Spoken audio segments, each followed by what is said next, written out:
கோலினால் மே தொருளோம், உமது கோலினால் மே தொருளோம், உமது கோலினால் மே தருளோம், உமது கோலினால் மே தருளோம்.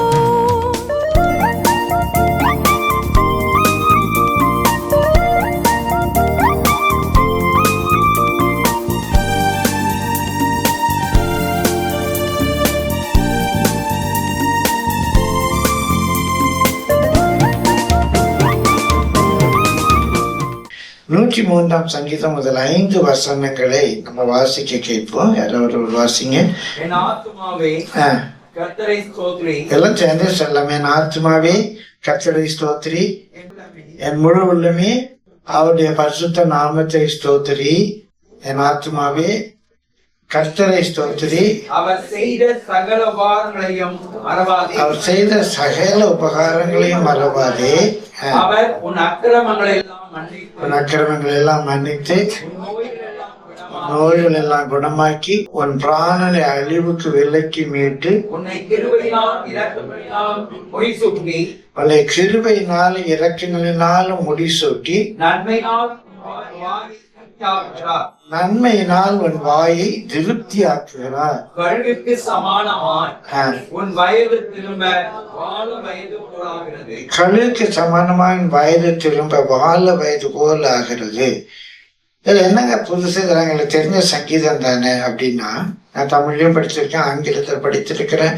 சுந்தரியாவுக்கு நான் அநேக தேவ மனிதர்களுக்கு தமிழ்ல இருந்து ஆங்கிலத்தில் நான் மொழிபெயர்த்திருக்கிறேன். ஆனா ஆங்கிலத்துல நேற்று தான் ஒரு சொல்லை நான் கவனித்தேன். He satisfies your mouth with good things so that, ஆகையால், அதனால, your youth is renewed like of angels. அதனால, அந்த அதனாலங்கிற வார்த்தை தமிழ்ல இல்லை. இந்த வசனத்தை குறித்து ஆண்டவர் பேசிட்டு இருந்தாரு. எப்படி நம்முடைய அந்த ஒரு ஸ்ட்ரென்த் ஆஃப் த யூத் எப்படி நமக்குள்ள இருக்கும் அப்படின்னா, அதனால இருக்கும். So that, அந்த so that ஈக்குவலான தமிழ் வேர்டு அங்க பயன்படுத்துறது. ஆனா அந்த so that, அதனால் அப்படின்னு சேர்த்தாதான் கழுகுக்கு சமானமான வயது திரும்ப வாழ வைத்து போல் ஆகிறது அப்படிங்கிற சென்டென்ஸே கம்ப்ளீட் ஆகும். அதனால் பிரியமானவர்களே, அதனால் உன் இளமை புதுப்பிக்கப்படுகிறது, ரினியூ ஆகுது.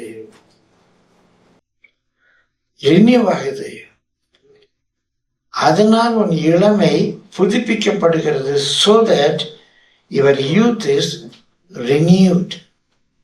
Because of such and such thing, your youth is renewed. எப்படி ரெனியூ ஆகுது? இப்போ 1ஆம் வசனத்துக்கு வாங்க. என் ஆத்மாவே கர்த்தரை ஸ்தோத்திரி. நம்ம சைக்கி, நம்ம சோல் தான். நம்ம இந்த ஆத்மாவை தான் இந்தியில ஆத்மிங்கிறோம்.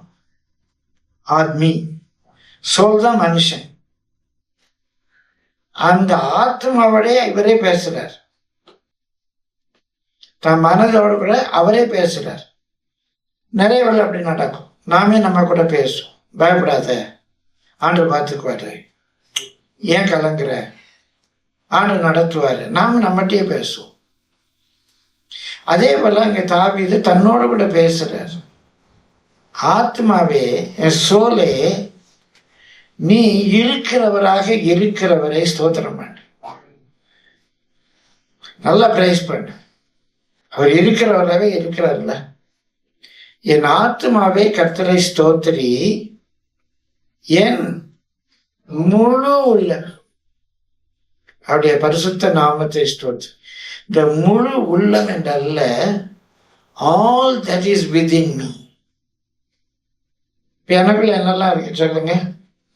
இதயம் இருக்கு, ஹார்ட் இருக்கு, வேற மூளை இருக்கு, குடல் இருக்கு, கல்லீரல், மண்ணீரல், சுரப்பிகள், நரம்பு மண்டலம், எலும்பு மண்டலம், தசை, இரத்த நாளங்கள், இது எல்லாம் பிரியமானவர்களே நம்ம உணர்ச்சியோடு சம்பந்தப்பட்டது. எல்லாமே நம்ம உணர்ச்சியோடு சம்பந்தப்பட்டது. சில செய்தியை கேட்டோன்னு குடல் குழம்பிட்டுங்கிறோம்.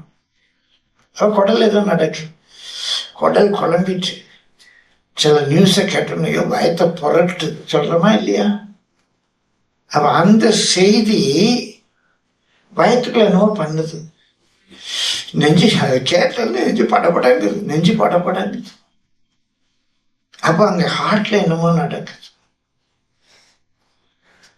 அதை கேட்டதுலேருந்து அப்படியே தலை சுத்துது, அப்படியே தலையை பிடிச்சிட்டு உட்காந்துட்டப்பா. அவன் மூளையில் என்னமோ நடக்குது, கையெல்லாம் முறுக்கிட்டு வருது. அவன் நரம்பு மண்டலத்தில் என்னமோ நடக்குது, அதெல்லாம் நறு கடிக்கணும் போல தோணுது. ரத்தம் கொதிக்குது, ரத்தம் கொதிக்குது. பிரேக்கில் உள்ள மாதிரி அப்படி போயிட்டு காலில் எலும்புல பலன் இல்லை. ஆவியின் முறிவினால எலும்பு வளர்ந்து போகுது. அப்போ ஒவ்வொரு எமோஷனும் நம்முடைய இன்டர்னல் ஆர்கன்ஸை அஃபெக்ட் பண்ணுது. ஏதோ ஒரு சின்ன பிரச்சனை, ஒரு சண்டை, ஒரு ஏதோ ஒன்று வந்துருச்சு, சாப்பிட முடியல. அப்படி அடிக்கடி சாப்பிடாம இருந்தாலும் பெப்டிக் அல்சர் வரும், குடல் புண் வரும். நம்ம சாப்பிடாம இருப்போம், ஆனால் நம்ம பித்தம் சுரந்துடும், சுரப்பி. ஆனால் சாப்பிட்ற பசி அடைச்சிருச்சு. நான் என் சாப்பிட வேண்டாம், சாப்பாடு நான் போய் படுத்து, நான் சாப்பிட மாட்டேன். ஆனால் பித்தம் சுரந்துடும். இப்போ என்ன வர ஆரம்பிக்கும்? பெப்டிக் அல்சர் வரும். அப்படி ஆரம்பம் என்ன? கேஸ்ட்ரிக் ப்ராப்ளம் வரும், வாயு கோளாறு வரும். ஒன்னோட ஒன்று கனெக்டட். உங்கள் வாழ்க்கையில் வர்ற எல்லா, உங்கள் சோல், உங்கள் சைக்கி, உங்கள் உலகத்தில் வர்ற எல்லா தாக்கமும் உங்களுடைய எல்லா உடல் உறுப்பையும் பாதிக்கும். உங்கள் கிட்னியை பாதிக்கும், உங்கள் லிவரை பாதிக்கும். இப்போ கோவம் வந்துச்சு, வாங்க, கோவம் வந்தோன்னே அடி அடிக்கணும். அந்த அடி அடிக்கணும்னா எனக்கு எனர்ஜி வேணும்ல. அப்ப என்ன பண்ணுமா, அடிக்கணும் அப்படின்னு நினைச்சோன்னே நுரையீரல் நிறைய குளுக்கோஸை வெளியானும். அவதான் அடிக்க முடியும். அப்ப அங்க நுரையீரல் ஒரு ஃபங்க்ஷன் பண்ணுது. கத்துறோம், எப்படி அந்த எனர்ஜி வந்துச்சு? Glucose energy அஞ்சுது. மீன் நாயை கண்டோன்னு ஓடிடுறோம். சும்மா ஓடுவோமா? அந்த பயம் வந்த உடனே நம்ம நுரையீரல் சேர்த்து வச்சிருந்த குளுக்கோஸ் அப்படியே ரிலீஸ் பண்ணும், ஓடுறதுக்கு, கத்துறதுக்கு, அடிக்கிறதுக்கு. அப்போ நம்முடைய எமோஷன்ஸ் எல்லாமே நம்முடைய உடல் உறுப்பு எல்லாவற்றையும் பாதிக்கும். ரொம்ப பயம் வந்துச்சு, ரொம்ப வலி வந்துருச்சு அப்படின்னோடனே சிலர் உடனே சிறுநீர் வரும். இருக்கிறதுலே சிறுநீர் பண்ணிடுவாங்க. கிட்னி அஃபெக்ட் ஆயிடுச்சு. அந்த வலி தாங்க முடியலன்னு சிறுநீர் வந்துச்சு, கிட்னியால் அதை ஹோல்டு பண்ண முடியாது. அப்போ நம்ம சோல்ல வர்ற ரியாக்ஷன்ஸ், நம்ம மனதில் வர்ற ரியாக்ஷன், நம்முடைய எல்லா பகுதி, மூளை, நரம்பு, எலும்பு, தசை, அதான் அப்படியே முறுக்குறோம். கைய, நுரையீரல், சிறுநீரகம் எல்லாவற்றிலையும் அஃபெக்ட் ஆகும். இவர் எல்லாமே கர்த்தரை துதிக்கணும்.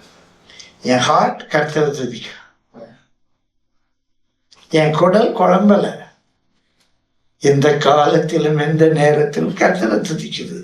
என் குடல் குழம்ப மாட்டேக்கு, ஆண்டவர் பார்த்துக்குவாரு. தலை சுத்த மாட்டேக்கு, எல்லாம் அவருக்கு தெரியும். நெஞ்சு எரிய மாட்டேங்குது. All that is within me, praise God.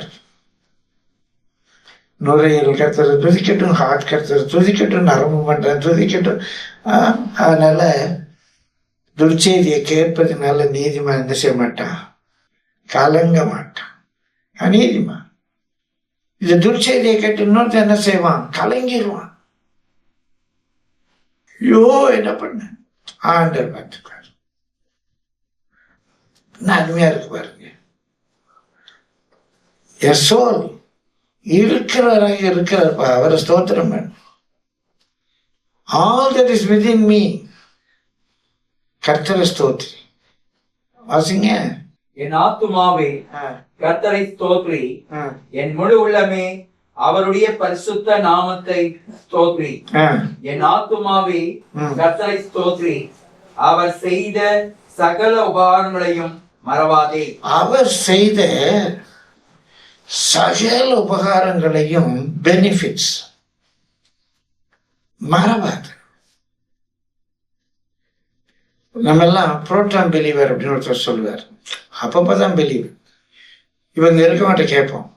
நம்ம எல்லாரும் பிலீவர்ஸ். ஆண்டவர் செங்கடல்ல வழியை உண்டாக்குனாரா இல்லையா? எத்தனை பேர் நம்புறீங்க? கை வைத்து அல்ல சொல்லுங்க. அப்புறம் ஏன் பயப்படுறீங்க? அதான் நம்புறீங்களே, வழி உண்டாக்க மாட்டாரா? அதை நம்ம மறக்கலைன்னா நமக்கு என்ன வராது? பயமே வராது. அவர் வனாந்தரத்துல மன்னா கொடுத்தாரு, எப்படி நம்ம தேவையை சந்திப்பாரு அப்படின்னு நம்ம நினைச்சோமானா கலங்கவே மாட்டோமே. அதெல்லாம் நம்புறோம். ஆனா நமக்கு செய்வாராங்கிறதெல்லாம் கொஞ்சம் ஆடிடுறோம். அதெல்லாம் நம்புறோம். அது எப்படி அந்த மலையில பார்த்துக்குவாரு, எப்படி பார்த்துக்குவாரெல்லாம் தெரியாது. மலையில பார்த்துக்கொள்ள போடணும். எங்க வாழ்க்கையில் இந்த வார்த்தை பல முறை நான் சொல்லி இருக்கிறேன். புதுசானவர்களுக்கு ஒருவேளை தெரியாம இருக்க, எழுத்தின்படி நான் சொல்றேன். இந்த வார்த்தை அப்படியே நிறைவேற்ற என் வாழ்க்கையில. எங்க அக்கா மகளுடைய திருமணம் எனக்கு ஒரு சின்ன பொறுப்பு கொடுத்துருந்தாங்க. ரிசப்ஷன் அரேஞ்ச்மெண்ட், அதாவது சேர்ஸு, ஸ்டேஜ், இந்த பூந்தொட்டி, பிளான்ஸ் இதெல்லாம் வைக்கிறதுக்கு என்ன பார்த்துக்க சொல்லியிருந்தேன். நம்ம தம்பிமார் அவங்களோட சேர்ந்து அந்த அரேஞ்ச்மெண்ட் பண்ணுறோம். அதுக்கு மட்டும் சென்ட் பால்ஸில் தான் நடந்துச்சு. அதுக்கு மட்டும் என் கையில் 2 lakhs கொடுத்துருந்தேன். 2 லட்சம் ரூபா. சாப்பாடு, துணிமணி, மற்றெல்லாம் அவங்க செலவு. இந்த ரிசப்ஷன், சேரு, ஸ்டேஜ், மைக் செட், அந்த அரேஞ்ச்மெண்ட் மட்டும் நான் சொல்றது பல ஆண்டுகளுக்கு முன்பாக, ஒரு 18 ஆண்டுகளுக்கு முன்பாக 2 லட்சம் ரூபா கொடுத்துருந்தேன். இன்னைக்கும் நினைவு இருக்கு. நம்ம பிள்ளைங்கள்லாம் சேர்ஸ்லாம் போட்டுட்டு இருக்காங்க. அப்போ ஹெப்சி அப்போதான் காலேஜ் முடிச்சு WCCல லெக்சராக ஜாயின் பண்ணியிருக்கா. எம்ஃபில் முடிச்ச வருஷம். அப்படியே மேலே பார்க்குறேன், வெறும் ரிசப்ஷனுக்கு மட்டும் 2 lakhs. எங்கள் அக்காவுக்கு வர்ற கூட்டத்தை விட எனக்கு கண்டிப்பாக கூட்டம் அதிகமாக வரும். எங்கள் அக்காவுக்கு வர்ற கூட்டத்தை விட எனக்கு கண்டிப்பாக கூட்டம் அதிகமாக வரும். கீழே 1 பைசா கிடையாது. எப்படி சமாளிக்க போறேன்? இதெல்லாம் பேசிக் நீட் இல்லை அப்படின்னு கிரவுண்ட்ல வச்சு யோசிச்சுட்டு இருக்கேன். பிரியமானவர்களே, அந்த ஜனவரி மாதம் எய்ட்ஸ் நோயாளிகள் மத்தியில் நடைபெற ஒரு ஊழியம், நான் அதில் போய் பேசியிருக்கேன். ஒரு NGO நடத்துகிறாங்க. ரொம்ப இருதயத்தை தொட்ட ஊழியம். அந்த ஊழியத்துக்கு ஒரு நாள் செலவு நான் கொடுக்கணும் அப்படின்னு ஆசைப்பட்டேன். அவங்க யாரும் கேட்கல. ஒரு NGO தான் நடத்துகிறாங்க, நம்ம ஒரு இதை சப்போர்ட் பண்ணணும்னு சொல்லி ஜனவரி மாதம் ஒரு தொகை கொண்டு கொடுக்க, ஒரு செக் கொடுக்கும்போது என்ன அறியாம கொடுக்கும்போது, யா ஹெப்சி மேரேஜை பார்த்துக்கோங்கய்யா அப்படின்னு சொல்லி கொடுத்துட்டு, அந்த வருஷமே ஹெப்சி மேரேஜ் எல்லாம் ஃபிக்ஸ் ஆச்சு, எல்லாம் ரெடியா இருக்கு. பிரியமானவர்களே, கிறிஸ்டி வெளிநாட்டிலேருந்து வரான். கொஞ்சம் டாலர்ஸ் கொண்டு வந்திருக்கிறான். அப்படி நல்ல ஹை-எண்ட் கிரெடிட் கார்டெலாம் இருக்குது. கல்யாணத்துக்கு முன்பு நாள் WCC பிரின்சிபல் அவங்க தான் டோஸ் ப்ரப்போஸ் பண்ணுறாங்க. ஏதோ ஒரு ப்ரோக்ராம் அவங்க செய்கிறாங்க. அவங்கள மீட் பண்ணுறதுக்காக போனோம். இவன் மடியிலேயே பர்ஸ் வச்சுக்கலாம். அவன் தான் ட்ரைவ் பண்ணான்.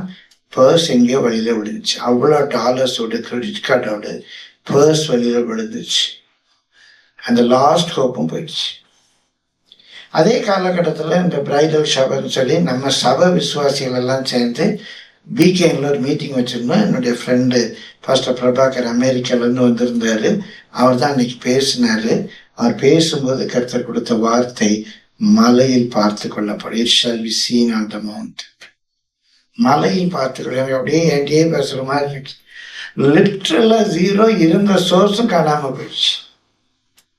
பிரியமானவர்களே, ஒரு பைசா கடன் இல்லாம கர்த்தர் எல்லாவற்றையும் நேர்த்தியாய் முடித்தார். ஒரு பைசா கடன் கிடையாது. பின்பு எவ்வளவு செலவானது என்று பார்த்தால், சரியா நான் அன்றைக்கு கொடுத்த மாதிரி 100 மடங்கு செலவாயிருச்சு. அப்ப நமக்கு தெரியுதுல்ல, கர்த்தர் நடத்துவார்ல, ஏன் கலங்கணும்? பார்த்துக்குவார்ல. அவர் செய்த உபகாரங்களை மாத்திரம் என்ன செய்திடாத, மறந்துடாது. அவர் செய்த உபகாரங்களை மறந்துடாது. நம்ம வாழ்க்கையில செய்திருக்கிறார், வரலாற்றுல செய்திருக்கிறார், அநேக சாட்சிகள்ல செய்திருக்கிறார், வேதத்துல சாட்சி இருக்குது. அந்த சாட்சி நாகமும். நான் ஏன் கலங்கணும்? நான் ஏன் பயப்படணும்? ஆண்டவர் பார்த்துக்குவார். அநேக வருஷத்துக்கு தம்பி ரூபர்ஸ் இங்க வேலை பார்க்கும்போது காலைல 5 மணிக்கு பாட்டு போட்டுருவாரு. பாட்டு போட்டுட்டே தான், அவர் பாட்டு பிரியர். பாட்டு போட்டே தான் இங்கே வேலை செய்வார். அப்போ கிட்டத்தட்ட 10-20 தம்பி மாதிரி இங்கே படுப்பாங்க. நான் காலையில் 5 மணிக்கு ஏற்று ஜெபம் பண்ணிக்கிட்டு இருக்கிறேன். ஒரு ஊழியத்தில் சின்ன நெருக்கம், ஒரு பிரச்சனை. இவர் ஒரு பாட்டு போட்டிருக்காரு, ஐயா பெர்க்மன் செய்ய பாட்டு. எனக்கு அப்போல்லாம் அவங்க பாட்டு ரொம்ப தெரியாது. கலங்கல்லப்பா, நாங்கள் கலங்கல்லப்பான்னு. கலங்கல்னா நான் அந்த மட்டு சேரு கலங்குதேன். இல்லை, நான் கலங்கல்லப்பாங்கிறாரு. என்னன்னே புரியலை அந்த பாட்டு. அன்னைக்கு தான் முதல் நாள் கேட்குறேன். அடுத்தால வருது, உங்க ஊழிய நான் ஏன் கலங்கணும்? அழைச்சது நீங்க. அப்படியே அந்த கலக்கம் ஆயிடுச்சு. அப்படி அந்த அவருடைய ஊழிய அவர் பார்த்துக்குவார். என் வாழ்க்கையில மறக்க முடியாத ஒரு சாட்சி அந்த பாட்டு, கலங்கலப்பா நான் கலங்கலப்பா. அப்போ ஆத்மாவே அவர் செய்த பெனிஃபிட்ஸை மாத்திரம் நீ மறந்துடாது. என் ஆத்மாவே கர்த்தரை ஸ்தோத்திரி, என் முழு உள்ளமே பரிசுத்த நாமத்தை ஸ்தோத்திரி. என் ஆத்மாவே கர்த்தரை ஸ்தோத்திரி. அவர் செய்த உபகாரங்களை, பெனிஃபிட்ஸை நீ மாத்திரம் என்ன செய்யல, மறக்காத, நினைச்சுக்கிட்டே இரு. அப்ப கண்டிப்பா நம்ம ப்ரைஸ் பண்ணிட்டே இருக்க மாட்டோம். 3 காரியமாக யோசிங்க. வேதத்துல சொல்லப்பட்ட காரியம், மற்றவங்க சாட்சியில நீங்க கேட்ட காரியம், உங்க வாழ்க்கையில கர்த்தர் செய்த காரியம். இதெல்லாம் நாங்க விசுவாச வாழ்க்கையில நிக்கிறோம் அப்படின்னு சொன்னா பிரியமான ரொம்ப ஆச்சரியம். கர்த்தர் அப்படியே அந்த வேலை பார்க்கும்போதே அந்த நிறைய சம்பவங்கள் இன்றைக்கு அது வாழ்க்கையாவே மாறிடுச்சு. மிரக்கல்ங்கிறது வாழ்க்கையாவே மாறிடுச்சு. எப்படியோ நடக்கும். இது வரைக்கும் நடந்துச்சு, இனிமேலும் நடக்கும். இது வரைக்கும் நடந்துச்சு, இனிமேலும் நடக்கும். அவர் செய்த உபகாரங்களை மறவாது. அங்க ஒரு 5 உபகாரங்கள் சொல்லப்பட்டிருக்கு. என்ன உபகாரம் பண்ணிருக்காரு? முதல்ல அவர் உன் அக்கிரமங்களை எல்லாம் மன்னித்து, அது இதான் சொன்னது ரொம்ப புதுசா இருந்துச்சு. தமிழ்ல அக்கிரமங்கள் எல்லாம் மன்னித்துன்னு, இங்கிலீஷ்ல யாராவது வாசிங்க. Who forgives all your iniquities. மன்னித்தல்ல, மன்னிச்சுக்கிட்டே இருக்க. இலக்கணத்தின்படி அவர் எப்ப மன்னிச்சார் என்றல்ல, மன்னிக்கிறது அவருடைய சுபாவம். Who forgives all your iniquities. நேற்று மன்னிச்சாரு, இன்னைக்கு மன்னிக்கிறாரு, நாளைக்கு மன்னிப்பாரு. அவர் மன்னிச்சுட்டே இருப்பார். அவர் மன்னிக்க தயவுபடுத்து. இதெல்லாம் தமிழ்ல அவர் அக்கிரமம் எல்லாம் மன்னிச்சுன்னா, நம்ம செய்த அக்கிரமத்தெல்லாம் அவர் மன்னிச்சுட்டாருங்கிறதுல, அவர் யாரு?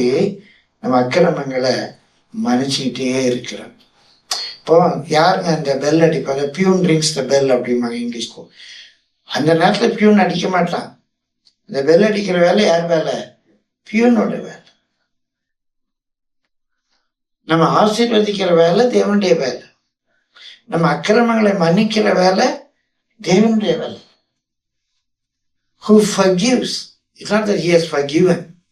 எதை அக்கிரமெல்லாம் அவர் மன்னித்தார் என்றல்ல, கண்டினியூ. அதான் அவருடைய நேச்சர். நல்ல ஸ்தோத்திரம் பண்ணுங்க, பயப்படாது. அவர் நம்முடைய அக்கிரமங்களை எல்லாம் அக்கிரமத்துக்கு மாறாக செய்யும். அவர் மன்னிக்கிறார். நீ ஏன் கலங்கணும், நீ ஏன் பயப்படணும்?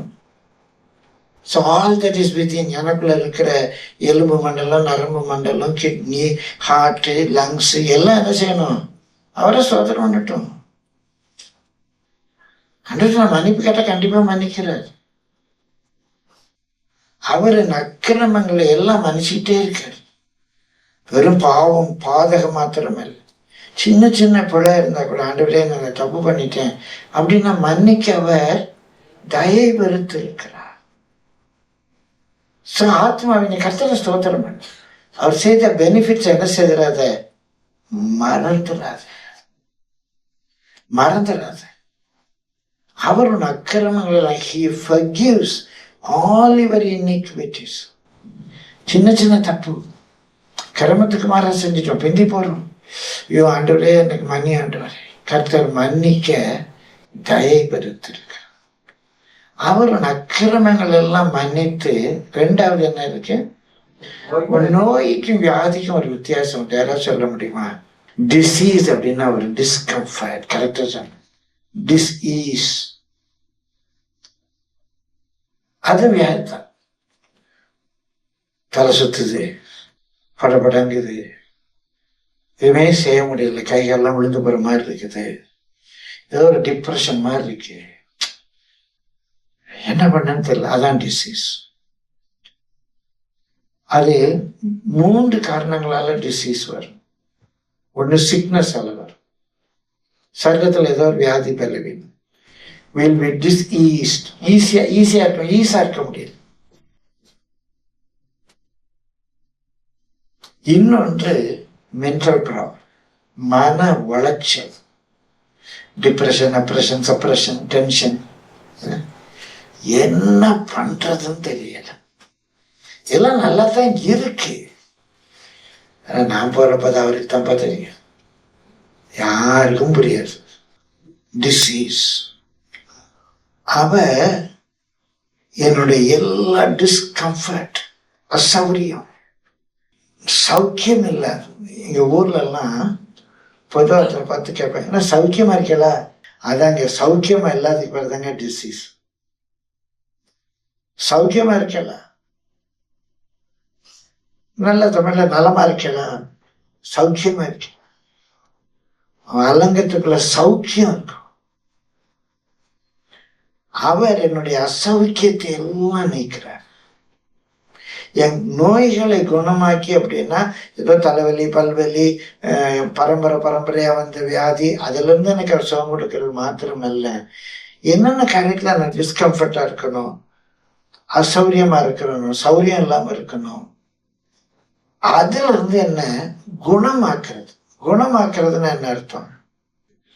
குணம்ன்ற சொல், இந்த வேர்ச்சி என்ற சொல்லினுடைய பொருள் ஸ்ட்ரென்த். நீ நல்லா ஸ்ட்ராங்கா.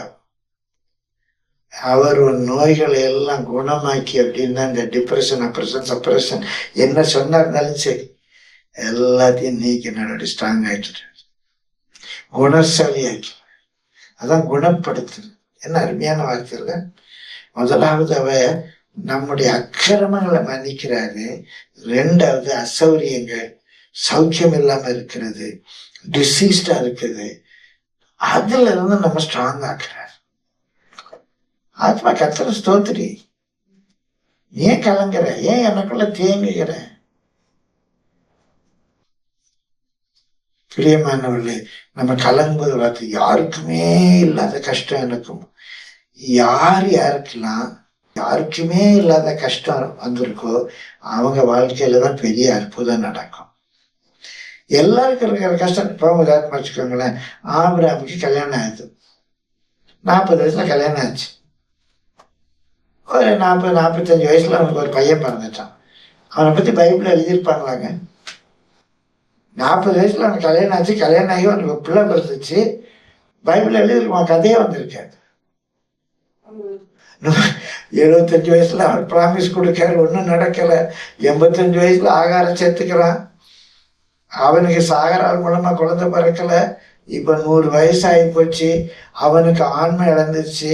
அவன் ஏற்கனவே மலடி, கண்ணியத்தோட சொல்றேன், ஏற்கனவே மலடி. இப்போ ஸ்திரீகளுக்கான வழிபாடும் நின்று போச்சு. கொஞ்சமாவது அவளுக்கு அந்த ஸ்திரீகளுக்கான வழிபாடு இருக்கும்போது, அந்த பீரியட் வரும்போது எங்கேயோ ஒரு நம்பிக்கை இருந்திருக்கலாம், இந்த மாசமாவது நின்றாதா, இந்த மாசமாவது நின்றாதா. இப்போ அந்த மெனோபாஸ் அதுவே என்ன ஆகிப்போச்சு, விளங்குவதற்காக சொல்ற அந்த வார்த்தை நின்று போச்சு. அப்பவும் சொல்றாரு, உனக்கு நான் சாரால் மூலமா குழந்தைய விளையாடாதீங்க ஆண்டவர். சிரிச்சிட்டான். எல்லாம் சாரால் சிரித்தாமா. 17ஆம் அதிகாரத்துல 2 அதிகாரத்துக்கு முன்னாலேயே இவன் தான் முதலாவது சிரிப்பான். ஆண்டவர் கிண்டல் பண்ணாதீங்க ஆண்டவர். ஆனா யாருக்குமே நடக்காதது அவனுக்கு நடந்ததுனாலதான் அவன் பேர் வேதத்துல வந்திருக்கு. யாருக்குமே இல்லாத பாடு எனக்கு இருக்கு அப்படின்னா என்னமோ ஸ்பெஷல் நடக்க போகுது. எல்லாருக்கும் இருக்கிற பாடு நமக்கு இருந்தா அதுல என்ன ஸ்பெஷல் இருக்குது? எல்லாருக்கும் அந்த பாடு இருக்கு, அதே பாடுதான் நமக்கு இருக்கும். பயப்படாது. அவர் நம்முடைய அக்கிரமங்கள் எல்லாம் மன்னிச்சுட்டே இருக்கார். நம்முடைய டிஸ்கம்ஃபர்ட்ல இருந்து நமக்கு ஸ்ட்ரென்த் கொடுக்கிறார். அவர் நோய்களை குணமாக்கி, 3வது இந்த பிராணனை அழிவுக்கு விலக்கி மீட்டுனா ஆக்சிடென்ட்ல இருந்து நம்ம விலக்கி காத்தது மாத்திரமா இல்லை. இங்க இருக்கிற எல்லாரும் நல்ல கடவுளுடைய பிள்ளைங்க, நல்லா படிச்சவங்க இருக்கீங்க, பண்புள்ளவங்க இருக்கீங்க. ஆனா கண்டிப்பா சொல்றேன், எத்தனையோ முறை உங்க வாழ்க்கையை வெறுத்திருப்பீங்க.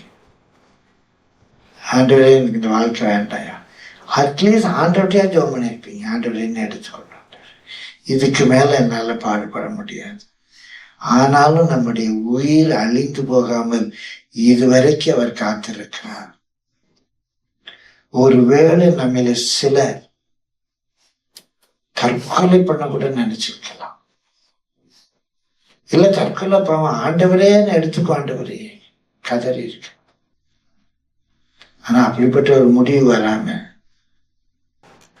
இன்றைக்கு இங்க உட்கார்ந்துருக்கிறோம் அப்படின்னா, இன்றைக்கு இந்த சங்கீதத்தை தியானிக்கிறோம்னா, நம்முடைய பிராணனை, அந்த உயிரை அவர் தானே அழிவுக்கு விலக்கி காத்தாரு. நம்ம கூட இந்த இப்போதான் ஒரு வயசாகும்போது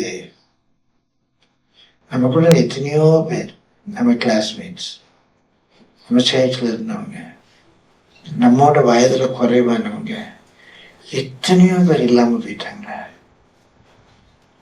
நான் சொல்றேன், பயப்படாதீங்க. நீங்க கொஞ்சம் உட்காந்துக்கல, குறிப்பா நல்லா போன்ல ஹேண்டில் பண்றாங்க, உங்க போன்ல உள்ள கான்டாக்ட் அப்படியே பார்த்துட்டு வாங்க. நான் ஒரு நாள் பார்த்தேன், ABCD வரைக்கும் வந்து நிறுத்திட்டு, ஏபி கண்ணீரோட சொல் அப்படியே பார்க்கிறேன். ஏல 4-5 பேர் இல்லை, பில கொஞ்சம் பேர் இல்லை, CD வரைக்கும் பார்த்தேன். அதுக்கப்புறம் பார்க்க எனக்கு தைரியம்.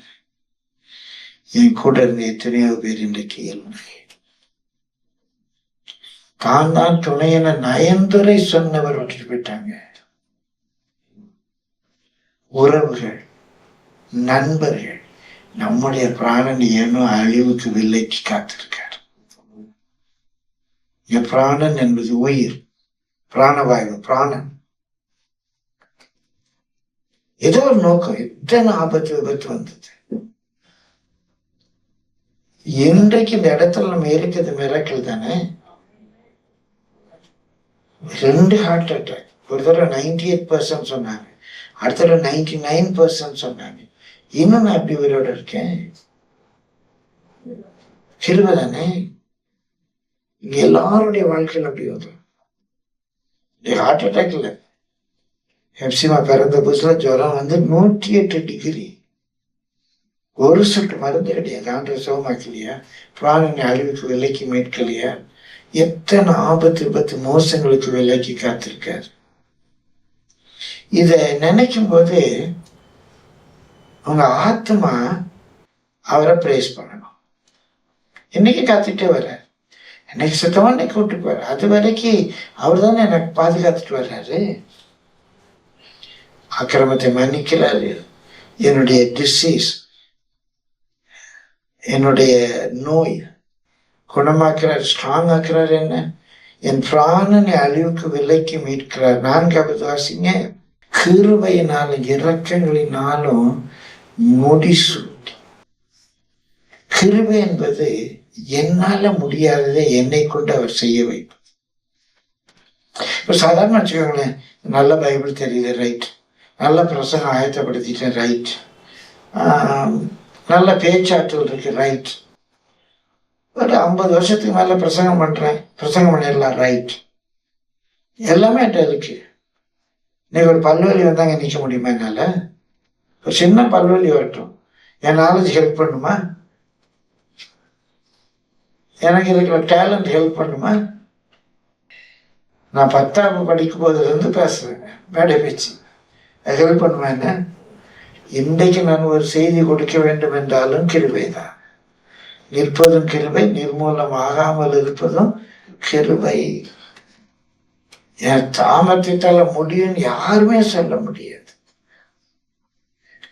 அவருடைய கிருபை, அவருடைய இரக்கம்.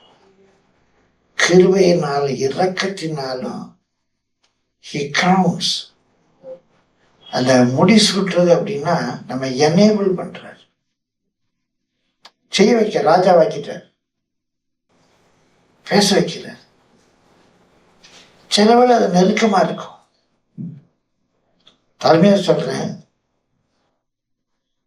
ஞாயிற்றுக்கிழமை காலை மாலை ஆராதனைகள், திங்கட்கிழமை ஒரு பாஸ்டர்ஸ் ஃபெல்லோஷிப். பாஸ்டர்ஸ் ஃபெல்லோஷிப் முடிச்சுட்டு வரும்போது பயங்கர டயர்டு, எக்ஸ்ட்ரீம் லெவல். ஆனா அந்த சங்கீதம் வந்துட்டே இருக்கு. அப்புறம் முடியாம எழுப்பி போய் உட்கார்ந்தேன். வாசிக்க புதுசா இருக்குது, நான் படிச்ச மாதிரியே தெரியல. அப்புறமும் சரீரத்துல முடியல, படுத்தேன். ராத்திரி 10 மணிக்கு போய் இந்த குவிஸ் ரெடி பண்ணேன்.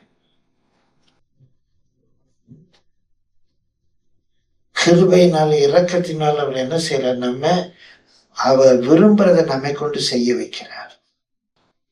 சில தங்களுக்கு கிடைத்த கிருபையை விட்டுட்டு மாயை பின்பற்றுவார். ஆனா நம்ம ஒன்று செய்யறோம் என்றது என்னதான்? கிருபை. கிருபை மாத்திரமல்ல, அவருடைய இரக்கம். தகப்பன் தன் பிள்ளைக்கு இறங்குகிறது. என்னுடைய பலன் என்னன்னு அவருக்கு தெரியும், என்னுடைய பலவீனம் என்னன்னு அவருக்கு தெரியும்.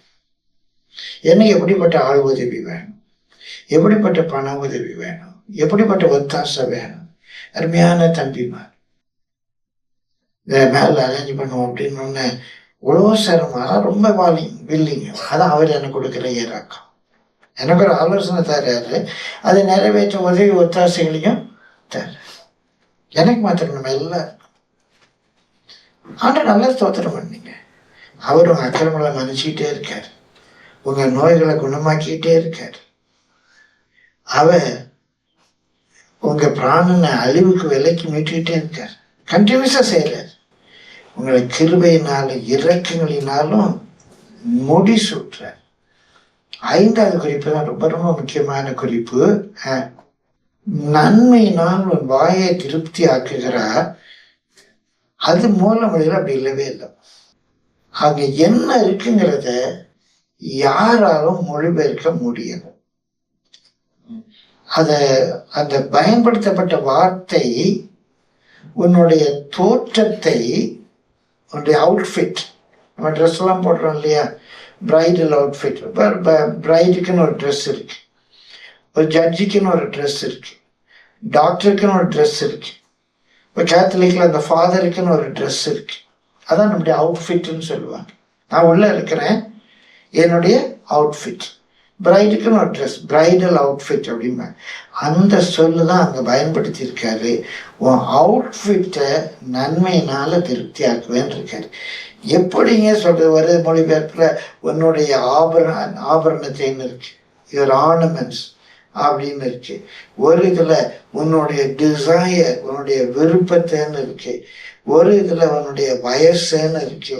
பலர் பலவிதமா மொழிபெயர்த்திருக்காங்க. ஆனா அவர் சொன்னது உன்னுடைய அவுட்ஃபிட், உன்னுடைய வெளி உடை. உன்னுடைய வெளி உடைய நன்மையினால் திருப்தி ஆக்குவான். என்னங்க வெளி உடைன்னு தெரியாம வாயை அப்படின்னு போட்டான். பொதுவாக நம்முடைய இந்த எபிரேயத்தில் உள்ள இந்த வேதங்களை 3 மொழிபெயர்ப்புகள் நீ தெரிந்து கொள்ள சொல்றேன். கல்தேய மொழிபெயர்ப்புல எப்படி இருந்துச்சு, சிரியக் வேதத்துல எப்படி இருந்துச்சு, பாபிலோன் அதான் கல்தேய வேதம், அலெக்சாண்டியர் எகிப்து வேதத்துல எப்படி இருந்துச்சு, அந்த பழைய ஏற்பாட்டிலேயே அந்த சுவடிகள் எப்படி இருந்துச்சு அப்படின்னு எடுத்து மொழிபெயர்ப்பாங்க. சில புரிஞ்சிக்க கஷ்டமா இருந்துச்சுன்னு. இது கல்தேக்குல வேற மாதிரி இருக்கு, அலெக்சாண்டியர் ஈஜிப்ட்ல வேற மாதிரி இருக்குது, சிரியக்ல வேற மாதிரி இருக்கு. ஆனா அந்த சொல் உங்க அவுட்ஃபிட். பிரியமானவர்களே, என் மனதில் கருத்தை பிடித்த வெளிச்சு என் அவுட்ஃபிட் அப்படின்னா என்னுடைய தோற்றம், என்னுடைய கண்ணு, என் வாய், என் முகம், ஏன்னா என்னுடைய அவுட்ஃபிட்டு. நான் பேசுற வார்த்தை நன்மையினால சாட்டிஸ்ஃபை வித் குட் திங்ஸ். நம்மளை பார்க்கும்போது அவன் திருப்தியா வச்சிருப்பார். நன்மை குறைபட விட மாட்டார். அந்த நன்மை அதான் ஆழமா புரிஞ்சுக்கிட்டேன், நம்ம தோற்றத்துல தெரியும். அந்த நன்மை நம்ம நடக்கிற நடையில தெரியும், நம்ம பேசுற வார்த்தையில தெரியும். ஆண்டவனை நன்மையினால திருப்தியாக்கி இருக்காரு. நான் ஊழியத்துக்கு வந்த புதுசுல அடிக்கடி ஒண்ணு சொல்லுவேன், I lack no good thing. ஒரு மினிஸ்ட்ரி செய்யற ஒரு ஆண்டி ஏசியில் இருக்கும்போது ஒரு ஊழியத்துல ஒரு மூத்த ஆண்டி ஒரு நாள் வந்தாங்க. தம்பி, எப்போ பார்த்தாலும் ஸ்டேஜில் போய் ஐ லேக் நோ குட் திங் சொல்லாதீங்க. அப்படி சொன்னா யார் காணிக்க கொடுப்பா அப்படின்னு. எனக்கு தெரியல ஆண்டி, ஆனால் ஐ லேக் நோ குட் திங்னு தெரியல ஆண்டி, ஆனா எனக்கு நன்மை குறைபடலை. இன்னே வரைக்கும் காணிக்கையை பத்தி பேசுற இடையில கொஞ்சம் பயமாச்சு. என்னன்ற இதெல்லாம் காணிக்கை உருட்டு, தசம்பாங்க உருட்டு, அப்படி இப்படின்னு போட்டு கிழிக்கிறேன். என்னை பொறுத்த வரைக்கும் இதெல்லாம் விசுவாசனுடைய ஆசீர்வாதத்தை கெடுப்பதற்காக உள்ள பேய்த்தன உபதேசம். புனிந்து பேசுறாங்க. முடிவு எப்படி இருக்குமோ பயமா இருக்கு, அப்புறம் பார்த்தா நம்ம அவன் என்னத்தையா பேசிட்டு போறான். நம்ம விசுவாசியில கர்த்தரை ஆசீர்வதிக்கும். எனக்கு நன்மை குறைபடலாம், உங்க ஆசீர்வாதத்துக்கு தசமபாகன என்ன? அது என்ன பிரமாணத்துல இருக்கா? பழைய ஏற்பாடா? இல்லையே. பிரமாணம் கொடுக்கும் முன்பாகவே இருந்த ஒரு பழக்கம் தானே. சரி, பெரிய ஏற்பாட்டில் இருக்காம இயேசு சொன்னாரு, பரிசேயருடைய நீதியை காட்டிலும் நீதி அதிகமாயிராவிட்டால் அப்படின்னு சொல்லி இருக்காரு. அவன் 10% எண்ணி கொடுத்தா நான் எப்படி கொடுக்கணும்? சரி, எங்க கொடுக்கணும்? ஒரு ஹோட்டல்ல சாப்பிட்டுட்டு இன்னொரு ஹோட்டல்ல போய் பில்லு கொடுப்போம்? இல்லையே. ஒரு டிரான்சாக்ஷன், நமக்கு ஆசீர்வாதம் கிடைக்கிற இடத்துக்கு நம்ம என்ன செய்யறோம் யோசிக்கலாம். ஆனா எனக்கு நன்மை குறைவிட்டு ஒரு காலகட்டத்துல அப்ப நம்ம கூறதா இருந்துச்சு. கீழே மண்தரை தான் இந்த சிமெண்ட். ஒரு அடிக்கு சின்ன ஸ்டேஜ் இருக்கும், 1.5 அடி சுற்று சுவர். அந்த காலகட்டத்துல ஏதோ ஒரு பிரச்சனை, சபை நம்ம பிரச்சனை இல்லை, வெளியே உள்ள ஒரு பிரச்சனை. 35 பேர், 35 குடும்பம் நம்ம சபையை விட்டு இன்னொரு சபைக்கு போனாங்க. 35 குடும்பம் போச்சு. அதுல போன நிறைய பேர் திரும்பி வந்துட்டாங்க. போன ஒருத்தர் சொன்னாரு, கிரீம் ஆஃப் த சர்ச் போயிட்டு இருந்தாரு. போனவங்கெல்லாம் கிரீம், அங்க இருக்கவங்க எல்லாம் சக்கையம். கிரீம் ஆஃப் த சர்ச் போயிட்டு இருந்தேன். உண்மை எல்லாமே நல்லா வசதியானவங்க தான் போறாங்க. கிரீம் ஆஃப் த சர்ச் போயிட்டு இருந்தேன். நான் யாரையும் குற்றப்படுத்தலை, என் தேவனை மாத்திரம் மகிமைப்படுத்தி சொல்லுகிறேன். அந்த க்ரீம் ஆஃப் த சர்ச் போன பிறகுதான் இந்த பில்டிங் வந்தது. அந்த க்ரீம் ஆஃப் த சர்ச் போன பிறகுதான் இத்தனை ஏசி வந்தது. அந்த க்ரீம் ஆஃப் த சர்ச் போன பிறகுதான் இந்த ஹாலே இன்னைக்கு இவ்வளவு தூரம் நம்ம ஒரு அருமையான ஒரு கான்ஃபரன்ஸ் கால் மாதிரி. இந்த சண்டே கிளாஸு கீழேயும் ஒழுகுது மேலேயும் ஒழுகுது கூரை. ஒருத்தங்க 10,000 ரூபாய் இந்த கூரையை புதுப்பிக்கிறதுக்காக கொடுத்தாங்க. அதை வச்சு இந்த கூரையை புதுப்பிக்கிறேன் விசுவாசி என்ற சண்டைக்கு வராங்க. இங்க எப்படி கொட்டிக்கிட்டு இருக்கு, நீங்க என்ன அங்கே போய் சண்டே கிளாஸுக்கு போய் கூரை போட்டுக்கிட்டு இருக்கீங்க? கொடுத்தவங்க சண்டே கிளாஸுக்குன்னு சொல்லி கொடுத்தாங்க, நான் அதுக்கு தான் செலவழிப்பேன். எனக்கு கொடுத்தவங்க 10,000 ரூபாய் கொடுத்து இந்த கூரையை ரினியூ பண்ணுங்க, நாங்கள் அதை தான் நான் ரினியூ பண்ணுவேன். ஆண்டவர் கைவிட்டாரா? இன்னைக்கு 4 பேர் பார்த்து பொறாமைப்படக்கூடிய அளவுக்கு கர்த்தர் ஆசீர்வதித்திருக்கிறார். ஆண்டவர் கைவிட்டாரா? இல்லையே. இது சின்ன சபை தான், வெளிநாட்டுல இருந்து 5 பைசா கிடையாது. நம்ம தான் வெளிநாட்டுக்கு உதவி செய்யறோம். கர்த்தர் கைவிட்டாரா? இல்லையே.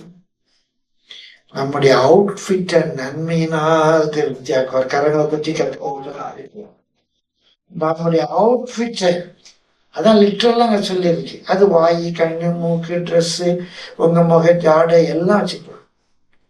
அவர் வாயை நன்மையினால் திருப்தி ஆக்குவார் என்றல்ல, outfit will be satisfied with good things. அப்ப அவுட்ஃபிட்னா இன்னும் யோசிச்சு பார்த்தேன். என் மனைவி, கணவன், பிள்ளைகளுடைய வாழ்க்கை என்ன அருமையான சாட்சி. என் பிள்ளைகளை கர்த்தர் நல்ல நிலை கொண்டு வந்துட்டார். உங்களுடைய அவுட்ஃபிட், உங்க அவுட்ஃபிட் நன்மையினால ஆண்டவர் கண்டிப்பா என்ன செய்வாரு? திருப்தியாக்குவார். ஒவ்வொருத்தரும் சாட்சி,